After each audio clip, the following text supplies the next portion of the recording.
What's up guys? Today I'm going to give you a quick overview of the Demon Hunter damage rotation in PvP. I'm making this as part of a larger series of Demon Hunter guides, but I decided to split it up into smaller videos to make it simpler and easier to understand.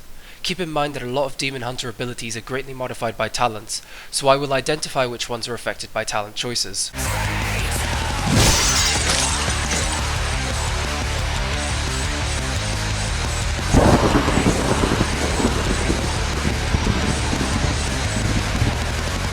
So let's jump straight into it. Demon Hunter rotations consist of a very basic 1-1-1-2-2-2 model, where your other abilities are more situational. Your first ability is Demon Bite, which deals a small amount of damage and generates fury. This ability has no cost, so you can spam it as much as possible. Your second ability is Chaos Strike, which deals good damage and consumes fury. If Chaos Strike crits, it will refund the fury cost. The last ability in your basic rotation is Blade Dance, which does strong damage over 1 second and gives you a 100% dodge chance for the duration.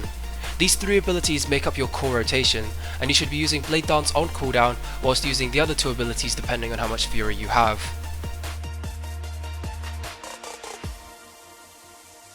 This next set of abilities are situational damage abilities that should be safe for specific moments in the PvP environment.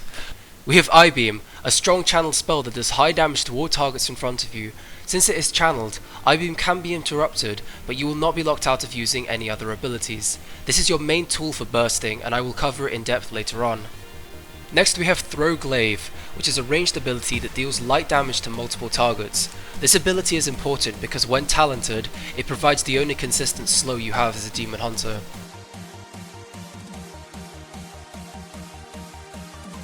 Fury of the Illidari is your artifact ability, which does moderate AoE damage over 3 seconds. This is not really an important part of your DPS rotation, so you can just cast it whenever it won't break CC. Fellblade is a talented ability that will charge a short distance towards your target and generate fury. Demon Bite can reset the cooldown on Fellblade. This talent changes your basic rotation quite a bit, and I only use it when I need the mobility, such as when I'm dueling a mage or a hunter. Next up I will cover the CC abilities you have as a Demon Hunter. First up we have Fell Eruption, which is a talented ability that does moderate damage and stuns the target for 2 seconds. This ability can be used to interrupt spell casting from a range, but it's best saved for your burst rotation to do extra damage. Secondly we have Chaos Nova, which functions almost identically to Monk Leg Sweep, stunning targets in an AoE for 5 seconds. The only difference is that it is magical, and therefore cannot be dodged or parried, although it can be avoided by Cloak of Shadows. This is your most important burst cooldown, and I will cover it in depth later on. Our last CC is Imprison, which is a 4-second sap on a 1-minute cooldown that must be talented to be usable on players. During Imprison, you can attack the target like normal and generate fury off them, but they will not take any damage or healing until the effect expires. Consume Magic is your interrupt, which is a ranged 3-second interrupt that generates 50 fury if successful. Demon Hunter damage largely consists of managing uptime on your demon form, which I'll cover in a later video. The burst rotation is on a 45-second cooldown with Chaos Nova and requires casting spells of the following order. Firstly, you need at least 85 fury, although it is always beneficial to have more.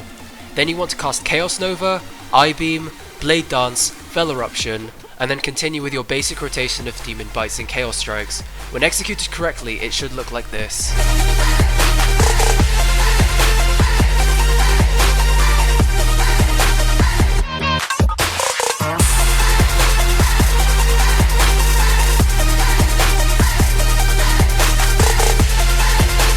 That's it for this video.